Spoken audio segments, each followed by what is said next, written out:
தஞ்சையில் பெய்த கனமழையால் இளம் நெற்பயிர்கள் நீரில் மூழ்கியதால் விவசாயிகள் வேதனை அடைந்துள்ளனர். இதுகுறித்த கூடுதல் விவரங்களை செய்தியாளர் சரவணகுமார் வழங்க கேட்கலாம். சரவணகுமார், தஞ்சையில் கனமழை பெய்ததால் நெற்பயிர்கள் சேதமடைந்திருக்கிறது. இதனால் எவ்வளவு ஏக்கர் பயிர்கள் சேதமடைந்திருக்கிறது? விவசாயிகளுக்கு எவ்வளவு நஷ்டம் ஏற்பட்டிருக்கிறது? விவசாயிகளுடைய பிரதான கோரிக்கைகள் என்னவாக இருக்கிறது? விவரங்களை சொல்லுங்க.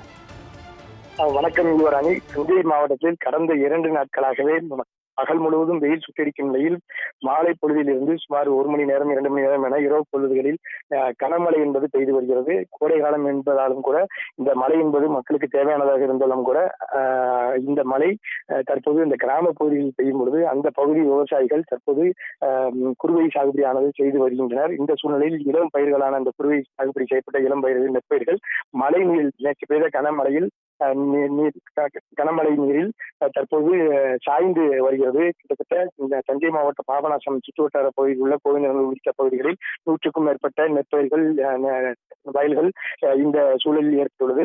அதாவது தற்பொழுது கதிர்விடக்கூடிய அந்த இளம் நெற்பயிர்கள் நீரில் மூழ்குவதால் இந்த நெற்பயிர்கள் தொடர்ச்சியாக இதே போன்று அடுத்தடுத்த நாட்களில் பெய்து வரும் கனமழையின் காரணமாக முழுவதுமாக நீரில் மூழ்கினால் மொத்தமாக இந்த பயிர்கள் அனைத்தும் சேதமாகும் என விவசாயிகள் தெரிவிக்கின்றனர். அதாவது மேட்டூர் அணையில் வழக்கமாக திறக்கப்பட வேண்டிய தண்ணீர் திறக்கப்படாத சூழ்நிலையில் தற்போது மழையை நம்பிதான் இந்த விவசாயிகள் இருக்கிறார்கள் என்றாலும் கூட மழை என்பது 1 மணி நேரத்திற்கே அதிகப்படியான மழை பெய்து வருவதால் அந்த கனமழையில் இந்த இளம் பயிர்கள் தாக்கு பிடிக்க முடியாத சூழ்நிலையில் அவைகள் சாய்ந்து வருகிறது. தொடர்ச்சியாக இது போன்ற நிலை ஏற்படுமையானால் தாங்கள் பயிரிட்ட அனைத்து நெற்பயிர்களும் இந்த சேதமாகக்கூடிய வாய்ப்பு ஏற்படும் என விவசாயிகள் வேதனை தெரிவிக்கின்றனர். தஞ்சை மாவட்டத்தை பொறுத்தளவு பாபநாசம் மட்டுமல்ல, தஞ்சை மாவட்டம் முழுவதுமாகவே பெரும்பாலும் தற்பொழுது இந்த குறுவை சாகுபடி என்பது தொடங்கி நடைபெற்று வருகிறது.